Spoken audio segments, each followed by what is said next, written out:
আবারও পিকনিকের খাবার চলে এসেছে। এই তো দেখতে পাচ্ছেন জর্দা। জর্দা আমার খুব পছন্দ, তাই আমি একটু জর্দা আগেই খেয়ে নিলাম। এবার শুধু খাবার না, সাথে গিফটও চলে এসেছে। আসসালামু আলাইকুম এভরিওয়ান, আবার চলে আসলাম নতুন একটি ব্লগ নিয়ে। 2025-এর পিকনিক এবারের জন্য শেষ। তো আজকের পিকনিকে আমি আসলে যাইনি। তো আমার হাজব্যান্ড গিয়েছিল। দুপুরের খাবার, রাতের খাবার সবটাই দেওয়া হয়েছিল, সকালের নাস্তা। তো এই তো আমার জন্য খাবার চলে এসেছে আলহামদুলিল্লাহ। এই তো দেখতে পাচ্ছেন, এটা হচ্ছে বিকালের নাস্তা দেওয়া হয়েছিল বাচ্চাদের জন্য। তো বাচ্চাদের খাবারে যা যা থাকে আর কি, টুকিটাকি এই সব কিছুই দেওয়া হয়েছিল।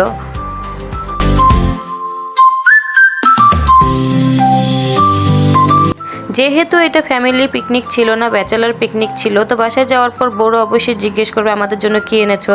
তাই আমাদের মেয়েদের জন্য কিছু জিনিসপত্র ছিল, বউদের জন্য। এই তো দেখতে পাচ্ছেন, প্রথমে একটা ফুল ছিল, খুবই সুন্দর ছিল, জিনিসগুলো দেখে খুবই ভালো লাগছিল। আমাদের মেয়েদের প্রয়োজনীয় কিছু সাজুগুজু করার জিনিসপত্রই ছিল। তো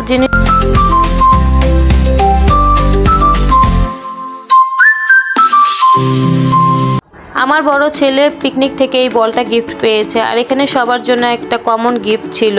এই তো দেখতে পাচ্ছেন, এটা হচ্ছে একটা কমফোর্ট বেডশিট, খুবই সুন্দর। তো আমার ভিডিওটি ভালো লাগলে আমার পাশে থাকবেন। আজকের জন্য আল্লাহ হাফেজ।